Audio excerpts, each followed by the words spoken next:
Dan jangan salah paham dengan nama imsak. Imsak yang dimaksudkan dalam kalimat ini secara bahasa itu senafas dengan babu qaulin Nabi sallallahu alaihi wasallam, bab tentang perkataan Nabi sallallahu alaihi wasallam, la yamna'annakum min sahurikum adanu Bilalin. Ya, jangan sampai engkau menghentikan sahurmu karena azannya Bilal. Ya. Bilal azan maksudnya ketika Bilal azan misal Allahu Akbar, kata Nabi kalau Bilal masih azan, kamu terus saja makan, jangan berhenti sahur. Kalau orang baca cuman sampai sini dan tidak belajar ilmu hadis, hati-hati.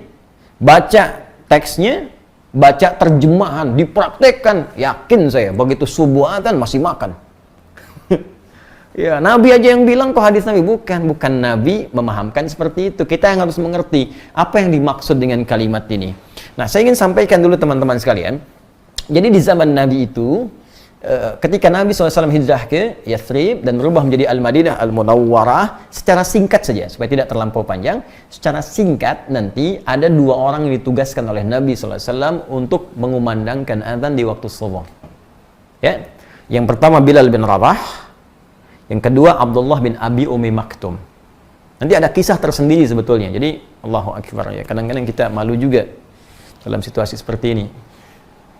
Sahabat Abdullah bin Abi Umi Maktum dengan segala kemuliaannya yang dimuliakan oleh Allah hingga menurunkan surat Abasa itu, ya, beliau pandangannya ditutup oleh Allah Subhanahu wa taala dari maksiat sehingga tidak bisa melihat maksiat dengan matanya seumur hidupnya, dan ini tanda kemuliaan dari Allah Subhanahu wa taala. Kemudian di usianya yang sepuh pun Masya Allah masih tergerak untuk bisa memaksimalkan ibadah dan menyadari bahwa ada sisa hidup yang harus dimanfaatkan. Itu cara berpikir sahabat. Jadi sebetulnya begini, kalau kita merasa yang dulu itu pernah banyak yang sia-sia, maka sisanya jangan dibiarkan begitu saja. Kan kadang-kadang kita merasa yang dulu itu banyak salahnya, lalu kenapa sisanya tidak mencari soleh ya? Dan Anda paham suatu saat akan pulang, saat akan meninggal. Bahkan dalam situasi seperti ini ditampakkan hampir tiap hari. Ada yang wafat, diumumkan kematian sekian, dan mungkin kita menyusul berikutnya. Kenapa kita hanya menikmati data? Lalu masih sibuk mengumpulkan harta? Karena dalam situasi semacam ini, Nabi mengingatkan, kamu mesti ingat, kembali kepada Allah, kamu akan pulang. Coba lihat apa yang akan dihisab, ingat-ingat baik-baik. Itu yang dibawa dalam pemikiran para sahabat, sehingga dalam situasi itu Abdullah bin Abi Umi Maktum berusaha meningkatkan amalnya kepada Allah Subhanahu wa taala sehingga beliau dikenal sebagai ahli masjid. Ya, datang ke masjid walau mata tak bisa melihat, ya, tapi berusaha mencari jalan terbaik sampai ke masjid dengan suasana masjidnya, tiangnya masih dari pelepah-pelepah kurma, atasnya daun-daun kurma, bahkan sebelumnya tak ada atap. Di kalau panas kepanasan, kalau hujan ya pasti basah, gitu kan. Nanti kita akan masuk saat masuk tanda Lailatul Qadar, ya, dan salah satu hadis menyampaikan Nabi di atasnya ada semacam kotoran yang melumpur, ya. Nah, itu tandanya malamnya hujan. Jadi ini menunjukkan kalau hujan ya salat mereka dalam keadaan juga basah, kalau panas ya kepanasan. Singkatnya, beliau senang ke masjid tapi punya keterbatasan untuk subuh. Ya, jadi kalau maghrib bisa i'tikaf ke isya, zuhur bisa ke asar, tapi subuh agak sulit. Nah, maka beliau datang kepada Nabi SAW dengan mengatakan, kalau kalimat kita, ya Rasulullah, li ya rukhsah, ya Rasulullah, apakah boleh saya minta keringanan untuk subuh saya nggak ke masjid karena situasi begini, mata tak bisa melihat, jalan tidak mudah, kan? Apa jawab Nabi? Nabi tidak langsung mengiyakan, tidak juga menolak. Kata Nabi, atasma'ul adzan, apakah anda masih mendengar adzan? Suara adzan masih sampai kan? Kata beliau, bala, ya saya dengar suara adzan. Kata Nabi, bima makna? Ya, Allahu Akbar, madum tasma'ul adzan fa'addiha fil masjid. Selama masih kedengaran adzan, maka berusaha tunaikan ke masjid. Nah, ini kalau dalam fiqh mustahil ada satu penekanan yang kuat menunaikan ibadah kecuali bersanding dengan keistimewaan dan pahala yang begitu besar. Karena itu nanti di hadis Muslim, ke masjid itu baru datang saja dalam situasi yang normal ya, bukan kondisi seperti wabah dan sebagainya. Jadi jangan dipahami dengan berbeda. Dalam kondisi normal, datang ke masjid saja, baru kita masuk tuh dapat 25 pahala dituliskan, belum ngapa-ngapain, baru masuk dengan niat ibadah. Jarak satu keduanya 500 tahun, dua ketiga 500 tahun, itu tinggi sekali. Dari peristiwa ini, maka esoknya beliau berusaha untuk datang ke masjid subuhnya dengan cara yang berbeda. Jadi kalau subuh 4.30, Allahu Akbar, beliau sudah meraba jalan. Kalau kita mungkin jam 3 dari rumahnya, datang ke masjid jam 4. Yang kita tahu selama ini Bilal bin Rabah yang adzan radhiyallahu taala anhu, sejak peristiwa itu Abdullah bin Abi Ummi Maktum adzan subuh. Itu yang menjadikan nanti Nabi menetapkan adzan 2 kali. Saat subuh adzan pertamanya itu Bilal. Adzan keduanya Abdullah bin Abi Ummi Maktum. Nah, adzan pertama ini itu dilakukan oleh Bilal sebelum masuk waktu subuh. Di waktu ya tertentu. Kapan waktunya? Mari kita baca. Nanti begitu subuhnya masuk, baru Abdullah bin Abi Ummi Maktum itu adzan. Ya, karena Bilal adzan pertama sebelum masuk waktu subuh, karena itulah Nabi mengatakan kalau Bilal adzan, masih makan kalian, jangan berhenti. Nah, maka kalimatnya bukan imsak. Teruskan makan malah kata Nabi. Ya, ini kalimatnya jelas tuh. La yamna'annakum ya min sahurikum adzanu Bilal. Ya, ayo teruskan, jangan kalian berhenti karena adzannya Bilal, karena adzan Bilal itu belum masuk subuh. Ya, ini barangkali yang agak keliru dipahami sementara orang, sebagian dibaca hadisnya mengatakan saat adzan masih boleh makan. Nah, ini yang dibaca baru sebagian hadisnya. Jelas ya? Baru sebagian, nanti ada beberapa hadis yang terpisah versinya, itu yang dimaksud adzannya Bilal. Ketika masuk adzannya Abdullah bin Abi Ummi Maktum, maka berhentilah Anda dari makan dan minum, karena waktunya tiba untuk memulai puasa. Antara jeda itu apa yang terjadi? Yuk kita baca hadisnya. Haddatsana Ubaid bin Ismail an Abi Usamah an Ubaidillah an Nafi' an Ibnu Umar wal Qasim bin Muhammad an Aisyah ummul mukminin radhiyallahu taala anha anna Bilalan kana yu'adzinu bilailin. Hadisnya tersambung pada ibunda kita semua, Sayyidah Aisyah ummul mukminin, semoga Allah memuliakan beliau, memuliakan segala keutamaannya, menyayangi beliau dan senantiasa pasti disayangi dengan Nabi sallallahu alaihi wasallam beserta seluruh istri-istri beliau tercinta, ibunda kita semua. Baik. Beliau menyampaikan bahwa Bilal ya, itu biasa saat Ramadan itu beliau menunaikan adzannya di waktu masih malam. Lailin, kalimat lain itu lail itu belum masuk fajar. Di fajar belum masuk, Bilal yang biasa adzan. Ya, faqala Rasulullah sallallahu alaihi wasallam, maka Rasulullah sallallahu alaihi wasallam bersabda, "Kulu washrabu hatta yu'adzina Ibnu Ummi Maktum, fa innahu la yu'adzinu hatta yatlu'al fajr." Fa innahu la yu'adzinu hatta yatlu'al fajr. Ya. Baik. Qala al-Qasim wa lam yakun baina adhanihima illa an yarqa dha wa yanzila dha. Allahu akbar. Tuh, maka kata Sayyidah Aisyah, Bilal biasanya yang adzan sebelum subuh. Waktunya masih belum masuk fajar. Maka kata Nabi, kulu washrabu, kalian teruskan makan dan minum. Ayo makan minum. Hatta yu'adzina ya, Ibnu Ummi Maktum. Sehingga nanti sampai tiba adzannya sahabat Abdullah bin Abi Ummi Maktum. Ya, fa innahu la yu'adzinu hatta yatlu'al fajru. Karena tugasnya Abdullah bin Abi Ummi Maktum ini tidak adzan kecuali saat masuk waktu subuh. Ya, paham sampai sini?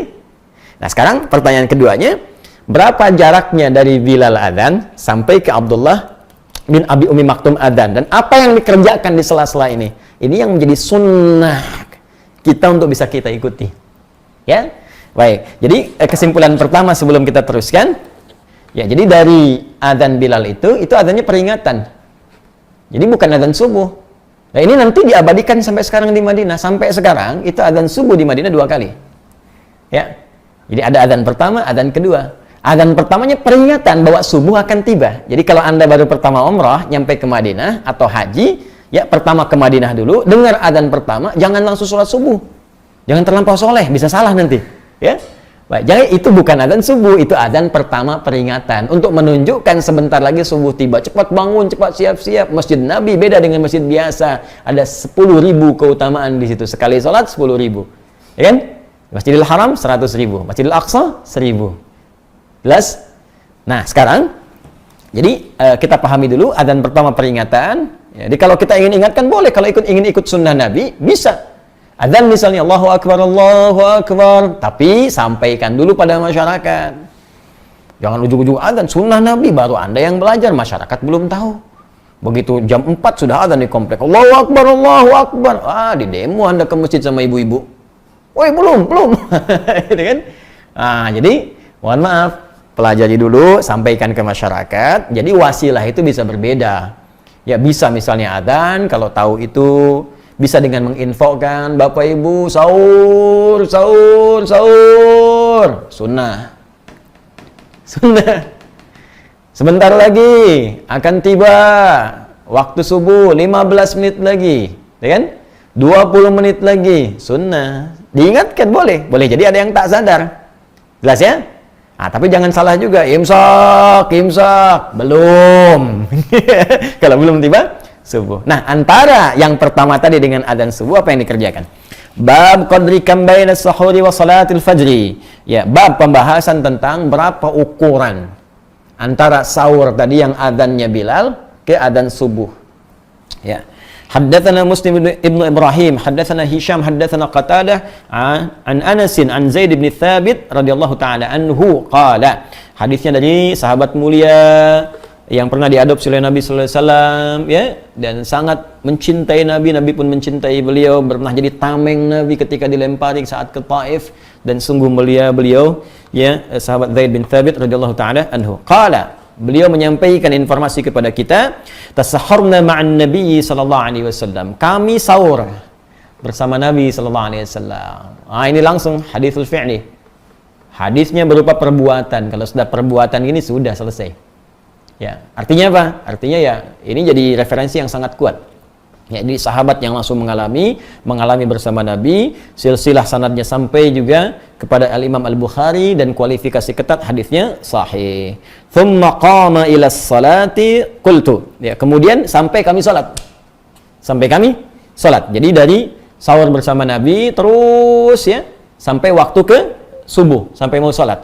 Kemudian beliau bertanya, kam kana bainal adzan ya was sahur. Kemudian aku bertanya kepada Zaid bin Thabit. Jadi Anasnya bertanya kepada Zaid bin Thabit, kam kana bainal adzani was sahur, menurut pengalaman engkau saat engkau sahur bersama Nabi sampai ke adzan itu jaraknya berapa lama? Ya, kata Zaid bin Thabit, qala qadra 50 ayatan, sekitar bacaan 50 ayat Al-Qur'an dibaca dengan tartil. 50 ayat, teman-teman sekalian. Ya, An-Naba lebih sedikit lah, ya kan? Jadi kalau kita baca itu ya kurang lebih 15 menitan lah. Ya, 10-15 menit. Jadi kalau kita mau ambil kesimpulan ke sini, 15 menit sebelum waktu subuh tiba, kita bisa sampaikan ke masyarakat, sebentar lagi subuh tiba, waktu sahur berakhir, Bapak Ibu sekalian, harap segera menyempurnakan sahurnya, isi dengan istighfar dan persiapkan subuh menjelang tiba. Atau kalau mau pakai lebih sunnah lagi, baca Al-Quran, dibaca sampai subuh tiba. Makanya di Allahu Akbar, senang sekali di kampung-kampung daerah-daerah itu banyak sunnah Nabi dipraktekkan. Jadi tidak banyak teori, tidak banyak cakap, tapi sunnah dipraktekkan. Karena ulama kita dulu itu sebelum mengajar sudah punya sanad di hadisnya. Ya, mereka itu menyampaikan nggak kompleks kepada masyarakat, simpel aja. Jadi perintahnya itu lebih berupa perilaku. Ayo sebelum adzan ngaji dulu, ya kan? Nanti sebelum itu sampaikan dulu ke masyarakat begini. Itu sebetulnya sunnah, mereka sudah khatam. Kalau kita lihat sanadnya pun ada. Jadi bukan ngaji kayak kita begini. Ya, mereka sudah hafal tuh, sudah dibacakan depan syekh, mereka baca, dikasih ijazah, sanadnya ada semua. Tapi untuk memudahkan ke masyarakat yang awam itu jangan diberikan banyak teori, diberikan yang paling mudah, diberi teori pusing mereka. Ya. Nah, jadi ini gambarannya. Jadi pertama, kita sudah mendapatkan informasi bahwa untuk puasa Ramadan itu tidak boleh sembarangan. Tidak bisa Anda hanya sekedar mohon maaf tahan lapar, tahan haus, nanti masuk ke dalam satu hadis Nabi sallallahu alaihi wasallam, "Rubba shaimin laisa lahu min shiyamihi illa al-ju' wal 'atash." Tidak sedikit orang puasa tidak dapat apapun dari puasanya kecuali hanya rasa lapar dan haus saja. Mesti ada ketentuan yang kita pelajari, mesti ada aturan yang dipahami, ya. Kemudian yang kedua, dalam penunaian ini mesti jelas mengetahui waktunya dari mulai subuh sampai dengan ke maghrib kita puasa. Itu yang disebut secara bahasa dengan saum, siam ataupun imsak. Dan jangan salah paham dengan nama imsak.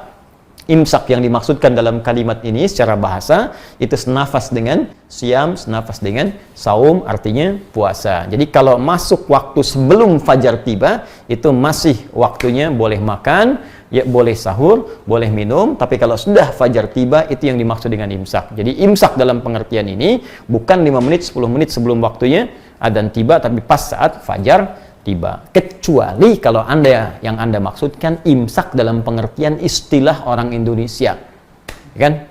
Yang diminta misalnya yang dimaksud siap-siap gitu. Kecuali itu. Tapi kalau kedengaran orang Arab makin bingung lagi nanti. Ya. Karena itu silahkan manfaatkan dan kita saling mengingatkan, dan bagus ya, era modern kekinian suasana mengingat ini bahkan disampaikan dalam bentuk yang lebih detail lagi lewat jadwal puasa, ya, jadwal puasa sudah ada. Ini makin bingung juga nih, ya, jadwal puasa kita, tapi yang disebarkan tuh jadwal imsak. Coba ya, benar sebetulnya kalimatnya jadwal imsak, jadwal puasa. Cuman masalahnya yang muncul kok jadwal sholat. Coba cek ya, jadwal imsakiyah, jadwal imsak, tapi yang keluar jadwal sholat. Harusnya kalau jadwal imsak konteksnya ke sini jadwal puasa. Ya, ini kan makin aneh lagi nih. Imsak maksudnya wah, kan siap-siap. Kalau bikin jadwal siap-siap, tapi ketika muncul jadwalnya jadwal sholat, jadwal imsakiyah, jadwal sholat dari subuh sampai ke isya. Terus dalam praktek makin bingung lagi. Tapi kita coba berikan pemahamannya dan tidak perlu saling menyalahkan. Kita belajar untuk menjadi lebih baik. Apa yang kita kerjakan tanpa kita belum tahu dasar pengetahuannya, maka insya Allah dinilai pahalanya oleh Allah, tetap mendapat pahala karena keimanan kita.